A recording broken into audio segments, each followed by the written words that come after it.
할렐루야. 오늘도 수요예배에 나오신 여러분 주님 이름으로 축복하고 환영합니다.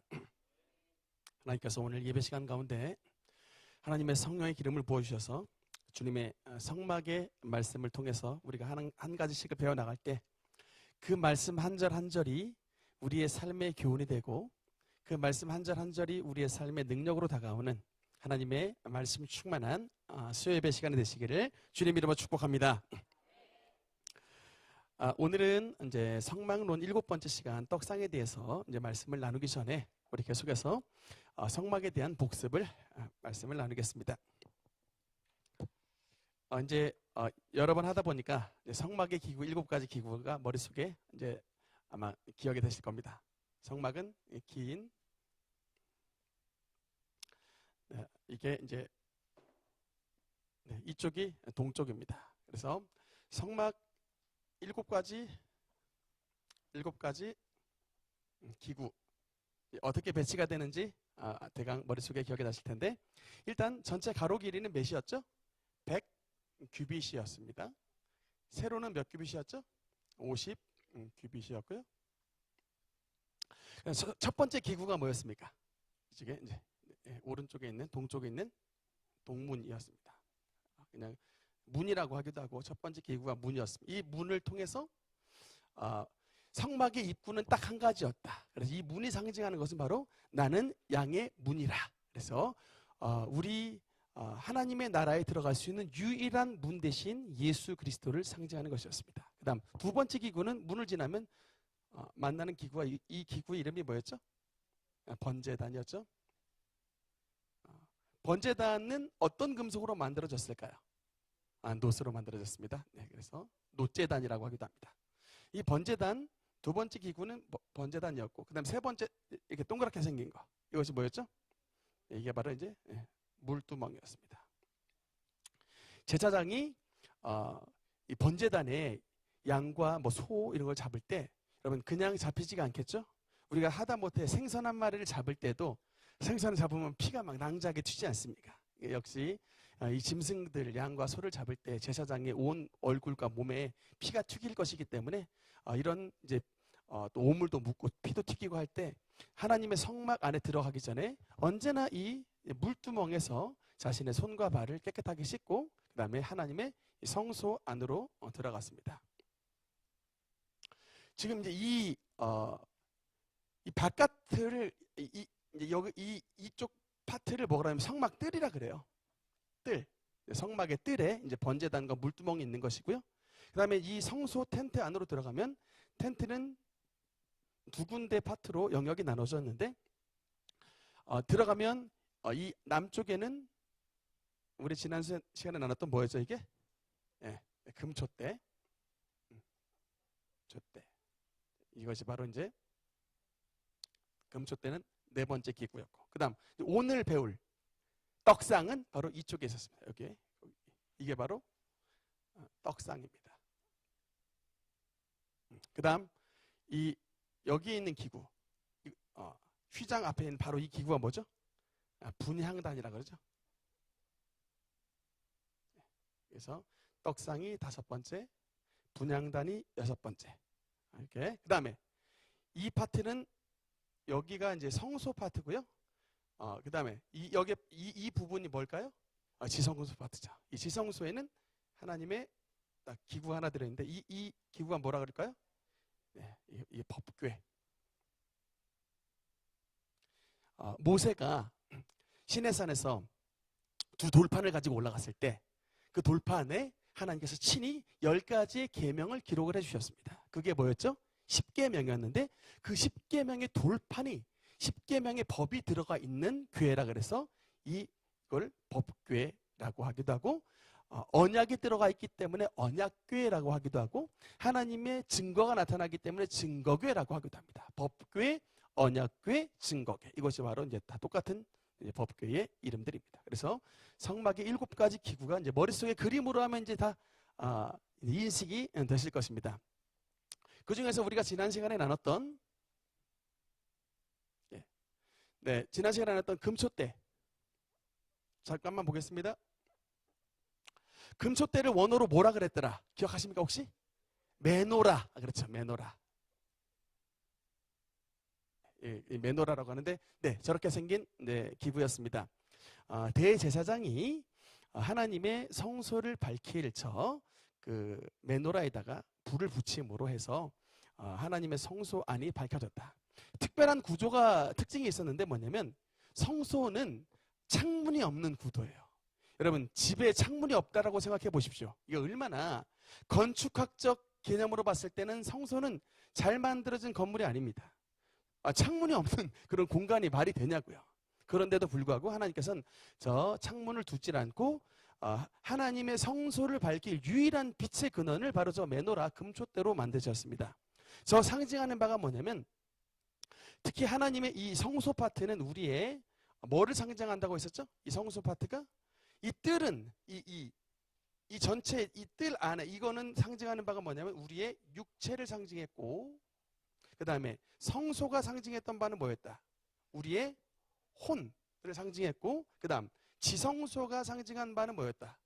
우리의 영을 상징하는 것인데, 혼이라고 말하면요, 쉽게 말하면 우리의 생각이 담겨져 있는 곳이에요. 우리의 자아, 나의 감정, 나의 의지, 나의 지식, 이 담긴 파트가 혼이에요. 그러니까 자아를 담는 그릇이 여러분 혼입니다. 여러분, 제가 사실은 근데 여러분, 이게 참 이 그림이 굉장히 묘합니다. 여러분, 왜냐하면 우리가 통상 말할 때 영혼이라는 단어를 같이 써요.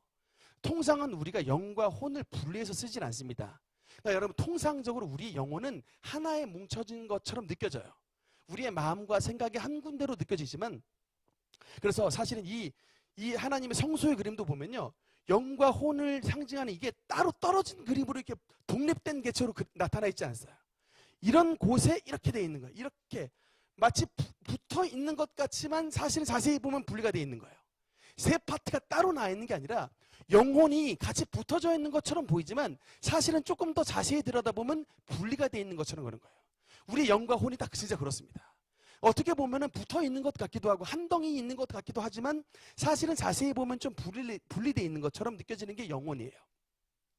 제가 그것을 사실은 언제 체험을 했냐면 2001년도에 제가 이제 목사님 집에 와서 성령의 은혜를 처음으로 받고 나서 다음 날에 이제 우리 보은교회에 가서 새벽 기도를 했었습니다.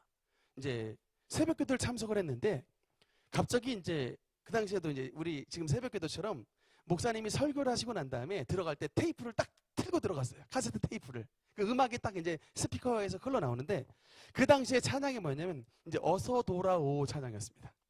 어서 돌아오 어서 돌아마노. 근데 이게 선율의 찬양이었어요. 가사가 나오는 게 아니고 아마 바이올린과 첼로의 이 선율 찬양이었는데 갑자기 그 찬양을 듣는데 심령에서 막 울음이 용솟음 치듯이 나오는 거예요. 막 울컥 하듯이 막 용솟음 치듯이 막 터져 나오는데 당시에 뭐 우리 교회 목사님부터 해가지고 장로님 권사님들이 새벽기도 자리에 가득히 나와 있었어요. 근데 막 울으면 막 터져 나오는데 이게 막 주체가 안 되는데 막 이제 진짜 막 엉엉 대성통곡을 하고 울었습니다. 이게 사실 부끄러워야 되는데 이게 막 그냥 엉엉 대성통곡을 하고 우는데 머릿속에서는 지금 의문이 뭐냐면 내가 지금 왜 울지? 이게 진짜 나의 혼은 우는 이유를 몰라요. 내가 지금 왜 울어? 이게 뭐야? 내 혼은 내가 지금 왜 울지 하는데 이거는요 영의 회개였어요. 나의 영혼의 영에 심령 깊은 이 지성소 영에 하나님을 모셔드리니까 그동안에 나의 이 영에 담겨져 있던 이런 모든 죄악들이 씻겨지면서 이 영의 깊은 간구와 회개가 일어났는데 혼이 알지를 못했었어요. 내 혼은 뭐야? 이게 도대체 어떻게 된 일이지? 이게 계속 뭐야 하지만 이거는 한쪽에서는 뭐야 하는데 이게 마음에서 영혼 깊은 곳에서 막 깊은 회개 기도를 들어갔던 그런 참 체험이 있었는데 여러분 방언 기도가 너무나도 유익한 건 뭐냐면요. 방언을 받았다고 하는 것은 우리의 영에 지성소에 우리 영에 하나님의 성령을 모신 증거가 방언 기도인 것입니다. 그래서 귀한 거예요. 방언 기도는 여러분 우리의 무슨 생각인지 알지 못합니다. 당연히 방언은 우리의 무슨 생각인지 알지 못하는 게 방언은 하나님의 영과 우리의 영이 소통하는 기도이기 때문에 우리의 혼은 모르는 거예요. 그게 당연한 겁니다. 그래서 성경에는 방언 기도를 가르쳐서 영의 깊은 기도라고 했고, 그때 우리의 통변의 은사를 받은 사람만이 이 영의 깊은 기도를 해석할 수 있다라고 말씀이 나오는 거예요. 그래서 영의 기도입니다. 가장 깊은 곳에 있는 기도인데, 여러분 이런 깊은 기도를 드리는 기도가 너무나도 귀한 게, 이런 기도를 통해서 하나님의 영과 우리가 소통하기 때문에 때로는 우리가 정말 알지 못하는 여러분 이런 놀라운 비밀의 계시들을 보여주시는 거예요. 여러분 바로 오늘 그런 일이 벌어졌습니다. 아까 제가 사실은 오늘 책을 좀 쓰고 한참 5시까지 막 책을 한참 쓰고 있었는데, 갑자기 원로 목사님이 여기 계시다가 안으로 들어오셨어요. 그러더니 우리 교역자실에 개새끼가 한 마리 들어왔다고. 이게 한 마리가 들어왔는데 그 개새끼를 목사님이 지금 아까 은하 사모님하고 계속 기도를 하시더라고요. 5시 조금 되기 전에 저는 이제 책 집필을 하고 있었는데, 저는 교역자실에서 책 집필을 하고 있었고, 이 공간에서 목사님은 은하 사모님하고 한참 기도를 하시다가 갑자기 교역자실에 개새끼 한 마리 들어왔다 그러면서 한참 막 내쫓는 기도를 하시더라고요. 한참 내쫓는 막 기도를 막 하셔가지고 결국 이런 노란색 황구 한 마리를 그냥 끌고 막 그래서 한참 막 저는 저 안에서 막 갑자기 또 막 뭘 물리치시는지 모르겠는데 막 물리치는 소리가 나가지고 이게 도대체 어떻게 된 일인가 하였더니 이제 목사님이 이제 들어와셔가지고 떠들썩했던 사연을 얘기를 하시는 거예요. 개새끼 한 마리 끌고 나갔다. 그래서 이 교회 바깥에 끝까지 그냥 철문 있는 데까지 끌고 나가서 거기서 그냥 패대기를 치셨다고. 그래서 뭔가 하여튼 뭐 한 마리 물리쳤다는 얘기를 하셨는데, 이게 잘못하면 우리 교회에 큰 이 질병의 세력들이 돌 뻔했어요. 제가 그거 처리하다가 지금 7시 반 세이브하고 들어왔습니다 지금. 근데 진짜 하나님의 은혜로 이것들이 착 막아졌지. 그러니까 이게 참 여러분 너무 감사한 게, 우리의 혼이 이것을 어떻게 알겠어요? 지금 영적인 세계에서 무슨 일이 벌어지고 있는 것을 우리의 어떻게 지식이 알며, 우리의 감정이 어떻게 알며, 우리의 의지로 그것을 어떻게 행할 수가 있겠습니까? 이거는 하나님의 성령께서 영의 세계를 보시고 딱 알려주셔야 되는 거예요. 여러분 이게 바로 우리의 영적인 놀라운 능력입니다.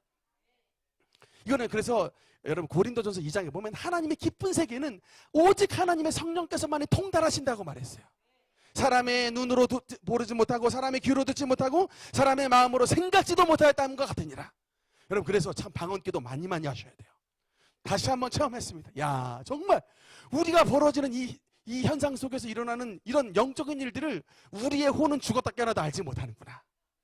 정말 우리의 영에 담기신 그 하나님의 성령의 역사만이 이 세상에 벌어지고 있는 온갖 수다 잡다한 이런 영적 세계를 분별해 주시고, 우리가 기도할 때 기도하게 하시고, 막을 건 막아주시고, 쫓아낼 건 쫓아내 주시고, 건강을 지켜주시는 은혜를 베풀어 주시는 것입니다. 정말 참 너무너무 시간은 빠듯하고 이게 도대체 수요일에 이게 무슨 일이라 하고 왔지만, 그래도 너무나 감사했다는 것입니다. 그래서 이 금초대가 상징하는 바는 바로 뭐냐면, 이 금초대가 상징하는 바는 우리의 이 마음에 불을 밝혀주시는 것이 바로 하나님의 성령만이 우리를 밝혀주신다. 여러분 그래서 이 금초대 위에 있는 여러분 기름은 뭐라 그랬어요? 금초대에 있는 기름은 오직 무슨 기름만 쓴다? 네, 감람나무 기름이 감람유였죠? 네. 감람유. 이 기름은 유일한 기름은 감람유였다. 이거는 이 감람유, 성경에서 감람유 나왔다 그러면 일단 뭐다? 기본적으로 성령을 상징하는 거예요. 왜냐? 예수님이 항상 기도하셨던 산의 이름이 뭐였습니까? 감람산에 올라가셔서 감람 열매를 짜듯이 하는 이런 주님의 짜듯이 하는 기름을 통하여 주님께서 이런 성령의 불빛을 밝히셨기 때문에 우리 인생도 다 이런 하나님의 성령의 감람유의 기름을 받아서 우리의 성소에 하나님의 밝은 빛을 드러낸다는 사실을 믿으시기 바랍니다. 네, 오늘 이어서 오늘은 이제 이 메노라 맞은편에 있는 떡상에 대해서 잠깐 말씀을 나누겠습니다. 오늘은 떡상에 대해서 전반부 파트만 조금 말씀드리고 다음 시간에 한 번 더 이어서 말씀을 드리겠습니다. 떡상에 대한 이제 그림 한번 보겠습니다. 여러분 떡상은 저렇게 생긴 그림입니다. 모습이 이제 이 자리에 있는 것인데,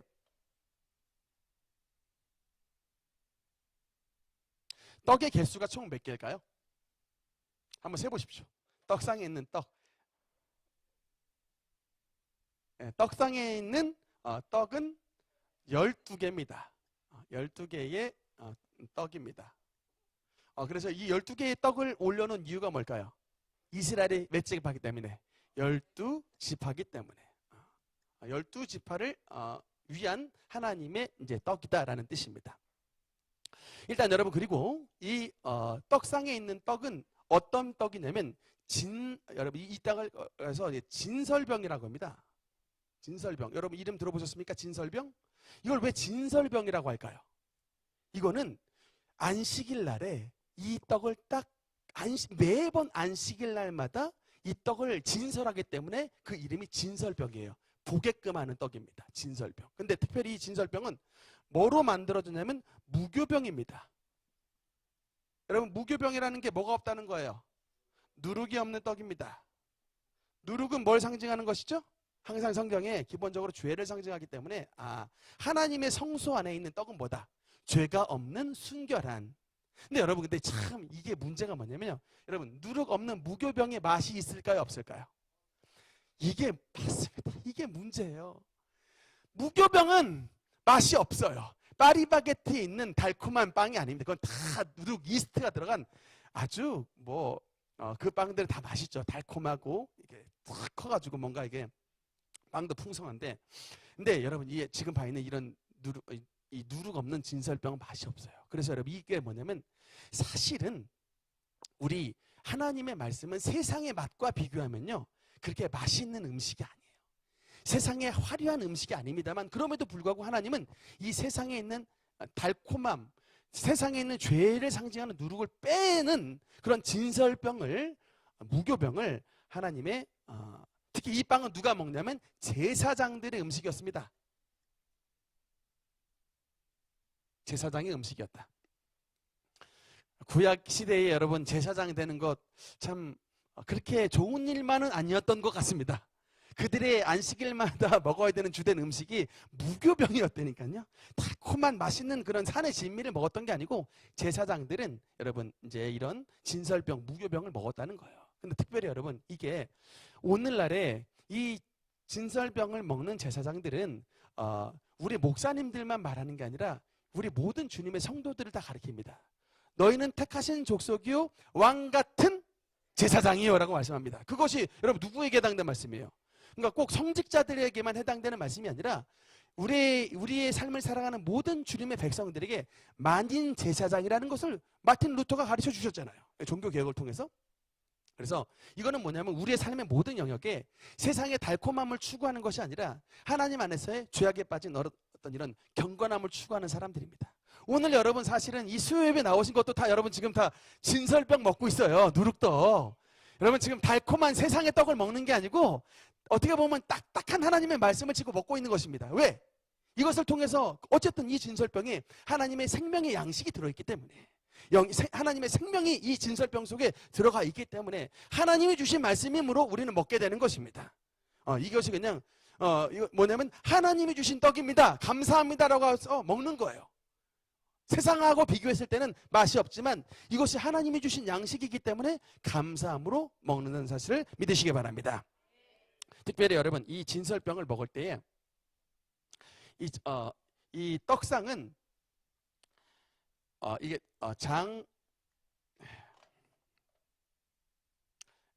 이렇게 떡상이 이렇게 생겨서 이게 있는데, 가로 즉 장은 2규빗이에요. 그 다음에 세로 광은 1규빗이에요. 그 다음에 높이 고가 몇 규빗일까요? 1.5규빗입니다. 그러니까 여러분 제가 규빗을 뭐라고 말씀을 드렸냐면 50cm라 그랬죠. 그래서 그냥 규빗 단위 나왔다 그러면 센치에서 반을 끊으면 돼요. 그러면 그러니까 이 떡상은 가로가 몇 센치다. 그러니까 이게 1m짜리인 거예요. 1m. 1m. 세로는 옆으로 세로는 50cm. 그다음 높이는 대략 한 75cm 정도 되는 겁니다. 그러니까 이게 뭐냐면 이 떡상의 가장 특징이 뭐냐면 제일 고가 낮아요.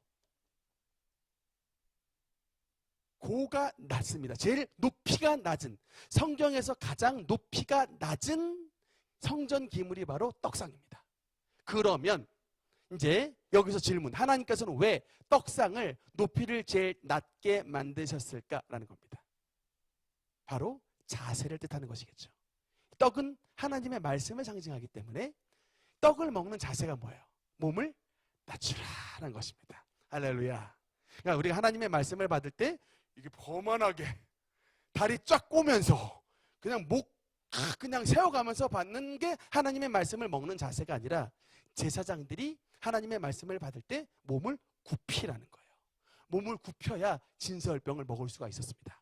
몸을 굽혀서 먹는, 즉 하나님 앞에서 우리의 삶의 모든 교만과 자만과 자아를 꺾는 낮아진 겸손의 자세를 통하여 하나님의 말씀을 받는다는 것을 여러분께서 믿으시기 바랍니다. 하나님의 말씀의 은혜는 누가 그래서 많이 은혜를 누리게 되냐면, 하여튼 여러분 설교 시간에 말씀이 은혜로운 사람은요, 마음이 하나님 안에서 가난한 사람들이에요. 하여튼 하나님 안에서 마음을 비운 사람들은 말씀을 굉장히 은혜롭게 받아요. 근데 잔뜩 자기의 생각 가지고 와가지고 세상에 있는 어떤 프라이드, 세상에 있는 나 많이 배웠는데, 나 돈 좀 많은데, 나 사회적 지위 높은데, 나 사람들한테 아주 좀 죄송합니다. 사회 나와서 좀 방구 좀 끼던 사람이야. 막 이렇게 이런 표현을 쓰면서 말입니다. 막 당당하게 사는 사람들, 참 교회에 와서 이게 은혜를 좀 이게 받기가 좀 쉽지가 않아요. 왜냐하면 말씀은, 하나님의 말씀은, 진설병을 먹는 자세는 고가 1.5규빗으로 가장 낮은 고가 있기 때문에 마음의 자세를 낮춰야만이 그 말씀을 받게 되는 것입니다. 그러니까 교회에 와서도 마음을, 그 자세를 높이는 사람은 말씀을 아직 먹고 있지 못하다라는 말이에요. 듣기는 듣는데 이 하나님의 말씀이 내 속에서 다이제스트, 소화되지를 못하고 있는 것입니다. 그래서 어쩔 수 없습니다. 하나님이 일부러, 그러니까 여러분 사실 성막은요, 하나님께서 말씀 하나하나를 다 의미를 두고 설계를 하신 거라니까요. 하나님의 말씀을 받을 때는 절대로 당당하게 고개 뻣뻣이 하는 자들은 진설병을 먹지 못한다는 거예요. 진설병을 받는 자세는, 모든 제사장의 자세는 하나님 앞에서 자신을 낮추는 겸손의 자세를 가질 때에 하나님의 은혜를 받는다는 사실을 믿으시기 바랍니다. 특별히 여러분, 말씀의 두 종류, 말씀은 성경에서 말씀이란 단어가 원어로 두 가지가 나와요. 첫 번째 한번 따라합시다. 로고스. 두 번째 따라합시다. 레마. 이게 원어가, 이게 레마가 약간 독일어 발음 비슷해요. 레마예요. 이게 좀 약간 안으로 잔뜩 이렇게 좀 혀를 막 진동시키면서 발음해야 되는 약간 좀 그런 발음 해야 됩니다. 레마. 우리가 그냥 레마라 하면 되는데 원어식 발음은 좀 그렇다는 얘기예요. 그래서 레고이 막 이런 이게 로고스라는, 이게 말하다, 이게 말이 다 말인데, 말이라는 단어가 하나는 말씀이라는 단어가 하나는 로고스라 써있기도 하고 하나는 레마로 써있기도 해요. 근데 이게 이제 어떤 말씀에 있어서 어떤 차이가 있냐면, 로고스는 여러분 기록된 말씀이에요. 말씀은 말씀인데 뭐냐면 기록된 말씀입니다. 근데 여러분 이 레마는 뭐냐면 말씀이긴 말씀인데 선포된 말씀이에요. 그러니까 이건 뭐냐면 레마는 운동하는 말씀이에요. 여러분 히브리서 4장의 말씀에 하나님의 말씀은 살아있고 운동력이 있어 좌우의 날선 어떤 것보다도 예리하여 혼과 영과 및 관절과 골수를 찔러 쪼개기까지 하며 라고 하는 말씀이 나오는데, 그때의 말씀이라고 하는 것은 레마를 뜻해요. 하나님의 말씀이 마치 살아있는 검처럼 확 찌르는 좌우의 날선 검과 같은 쫙 말씀이, 근데 이게 뭐냐면 어느 날 설교 말씀을 들었는데 갑자기 목사님의 말씀이 내 마음속에 그냥 비수를 찌르듯이 확 들어오는 때가 있어요. 그게 바로 하나님의 말씀이 나의 마음속에 레마로 다가온 거예요. 여러분 제가 설교했던 말씀은 주로 성경을 인용합니다. 태초에 말씀이 계시니라, 이 말씀이 하나님과 함께 계셨으니 이 말씀은 곧 하나님이시니라. 이때 요한복음 1장 1절을 제가 인용할 때 그때 말씀을 로고스를 인용한 거예요. 이 로고스, 기록된 말씀을 인용한 겁니다. 성경을 그대로 인용하는데 이 로고스의 말씀을, 설교 말씀을 통하여서 우리의 마음속에 이게 같이 마치 좌우의 날선 어떤 검과 같이 슉 들어올 때, 또는 하나님의 말씀이 너무나도 내 마음속에 막 믿어져 버릴 때, 이게 바로 여러분 레마예요. 그래서 여러분 제가 비유를 들자면 로고스는 뭘로 비유할 수 있냐면 쌀로 비유할 수가 있어요. 쌀, 라이스.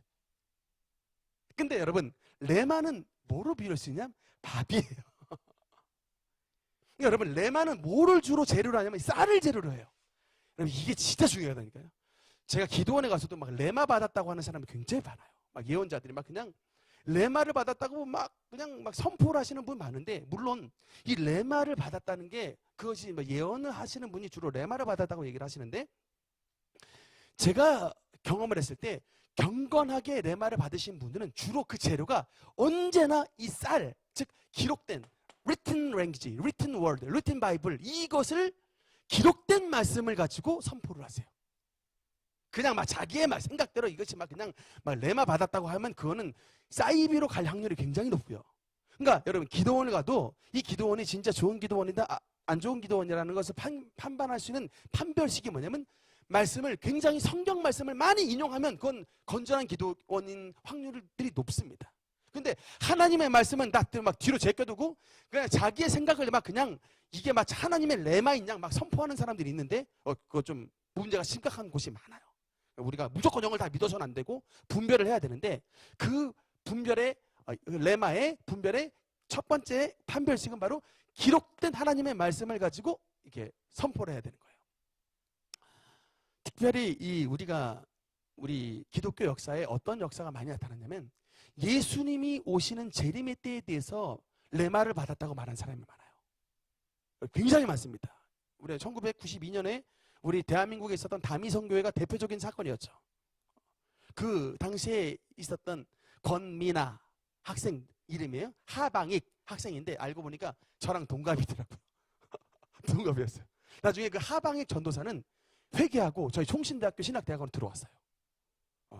자기가 초등학교 시절에 대한민국 한국교회 전체에 큰 무리를 일으켰던 것을 하나님 앞에서 회개합니다. 공개 회개하고 5년간의 이 자숙기간을 거쳐서 총신대학교 신학대학원 다시 들어왔습니다. 지금은 이제 우리 교단 안에 있는 전도사, 목사님이 되셨어요. 근데 그 당시에 지금 우리 사랑이나 한나 정도 되는 그런 한 12살 정도 됐던 아이들이 하나님 앞에 막 레마 받았다 그래가지고 막 예수님이 오신 날짜를 막 그냥 1992년 막 10월 막 28일 하여튼 딱 선포해 버렸다니까요. 근데 여러분 제가 그것은 100% 거짓말이라고 했어요. 아무리 아이들이 신령할 망정, 손을 얹었을 때 막 치유가 벌떡벌떡 나타날 망정, 그것은 100% 거짓말입니다. 왜냐하면 하나님의 로고스가 뭐라고 말을 하고 있냐면, 그 날과 그때는 아들도 모르고 천사도 모르고 오직 단 한 분, 하늘에 계신 아버지만이 아신다라고 얘기했어요. 예수님도 모르신다고 하는 말을 지들이 무슨 수로 아냐고요. 그러니까 그런데 계시가 임했죠? 그 계시는 가짜 계시라는 거라니까요. 마귀 계시라는 거예요. 귀신도 계시를 열어줘요. 때로는 우리 아이들도 그냥 영이 이게 막 분별을 못하다 보니까 이게 하나님이 주신 것인지 마귀가 준 것인지 분별 못해가지고 막 받았던 계시를 막 선포해버린 일들이 나오는데, 그거는 가짜 레마예요. 여러분 우리가 반드시 이 레마는 반드시 예언의 은사, 응답을 받은 것은 로고스의 말씀에 비춰봐서 검증이 들어가야 됩니다. 반드시 들어가야 돼요. 여러분 이 두 가지가 너무나도 중요해요. 우리에게 레마를 주실 때가 있습니다. 근데 이 레마는 반드시 로고스라고 하는 쌀을 재료로 밥을 주시는 거예요. 무슨 말씀인지 이해되시겠죠? 밥은 쌀을 통해서 오는 것입니다. 하나님의 로고스를 통해서 우리에게 레마를 주시는 것이지, 밑도 끝도 없는 레마를 벗어나는 로고스를 벗어나는 레마를 절대로 주시는 일이 없다. 여러분께서 반드시 믿으시기 바랍니다. 확실히 이런 믿음에 서야 돼요. 그렇기 때문에 여러분 누구에게 레마가 오느냐? 로고스의 말씀을 많이 가지고 있는 사람에게 레마가 임하는 것입니다. 하나님의 말씀을 읽는 사람에게 레마를 주신다니까요. 여러분 이게 뭐냐면 이게 또 한 가지로 이 로고스는 뭐냐면 가능성의 말씀이에요. 이게 뭐냐면 그가 찔림, 이사야 53장에 그가 찔림은 우리의 허물 때문이요 그가 상함은 우리의 죄악 때문이라. 그가 징계를 받음으로 우리가 평화를 누리고 그가 채찍을 받음으로 우리는 나음을 입었도다라는 말씀이 있습니다. 여러분 이 말씀을 믿고서 여러분 어떤 사람들이 나는 그냥 나았다 그래가지고 그날부터 내가 인슐린 몸에 인젝션 하던 것을 끊어버리는 사람들이 있어요. 여러분 인슐린 당뇨병 환자가 인슐린 인젝션 하다가 그가 찔림은 우리의 허물 때문이요 그가 상함은 우리의 죄악 때문이라. 그가 징계를 받음으로 우리는 평화를 누리고 그가 채찍을 받음으로 우리는 나음을 입었도다. 이 말씀을 읽고 그냥 아멘 하면서 그냥 갑자기 인슐린을 중단했다 칩시다. 그 당뇨 환자가 어떻게 되겠습니까? 어떻게 되겠냐고요. 이게 그럼 갑자기 몸에 그냥 혈당이 그냥 막 300, 400, 500으로 그냥 체킹할 때 500 이상을 떠버리면 하이 떠버려요. 500 이상 올라가면. 대량 난감입니다. 이 막 밑에 콩팥서부터 심장까지 싹 다 갉아먹고 다 올라와요. 이거. 제가 당뇨에 대해서 무지 잘 알거든요. 근데 절대로 그렇게 해서는 안 된다. 이건 뭐냐면 파서블 가능성의 말씀이에요. 그걸 나의 이 로고스의 말씀은 여러분 우리 모든 사람에게 다 가능성으로 열려 있는 말씀입니다. 그 말씀을 그냥 읽어서 이것을 나에게 적용된 말씀으로 받아들여서는 안 된다니까요. 이게 나에게 밥으로 올 때까지 기다려야 되는 거예요. 쌀이 밥으로 변환될 때까지 무수히 뜸이 드는 이 인내 시간을 기다려야 돼요. 그래서 내가 밥이 되었다라고 하는 이 계시가 마음속에 팍 와요. 이게 저항할 수 없는, 거부할 수 없는 확실한 치료의 사인으로 내 마음속에 확고하게 막 평안과 더불어서 응답을 받게 됩니다. 그때는 과감하게 인슐린을 끊어도 되는 때가 와요. 그러나 이렇게 확실한 징표도 받지 못한 채 그냥 어떤 가능성을 가지고서 파서블에 이런 가능성을 가지고 이거 멈춰버리면 이게 여기서부터 사고가 나게 되는 거예요. 응답을 받을 때까지, 레마가 올 때까지 마음속에 이 기다림의 시간을 반드시 가져야 됩니다. 응답을 받는 이 믿음의 시간, 쌀이 뜸이 들어 밥이 될 때까지 이 믿음의 이 기도의 과정을 반드시 통과해야 이게 하나님의 말씀이 좌우의 날선 검이 되어 우리의 마음속에 응답으로 나타나게 되게 되는 것입니다. 말씀의 응답이 올 때까지 믿음으로 기다려야 되는 거예요. 이해되시면 아멘. 이게 굉장히 그래서 우리 신자들이 여기서 오해하시면 안 된다. 그냥 하나님이 모든 성도에게 가능성으로 열어주신 이 로고스의 말씀을 그냥 레마로 인식하다가는 이게 큰일 난다는 거예요.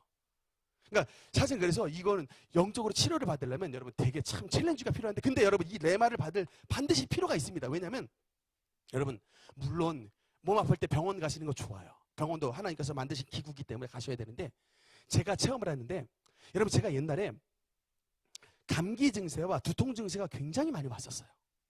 제가 이제 간증을 한 가지 말씀드리겠습니다. 제가 옛날에 하여튼 조금만 이렇게 춥거나 조금만 겨울철이 되면 저는 감기를 무척 심하게 앓았어요. 하여튼 근데 그때 감기 증상과 더불어서 뒤통, 여러분 하여튼 여러분도 그러셨는지 모르겠어요. 감기 증상을 걸리면 여러분이 아마 뭔가 머리가 아픈 부위가 있을 텐데, 저는 희한하게 이 뒤통수 머리가 이따만 막 호박통이 하나 달린 것 같은 그런 아픔이 찾아와요. 이거 하여튼 뭐라고 표현할 수 없는데 머리가 너무 무거워가지고 막 어쩔지를 모르겠어요. 근데 그것이 막 해마다 한두 번씩은 꼭 걸쳐서 지나가야 됐어요. 저에게 예전에 은혜 초반기 받았을 때.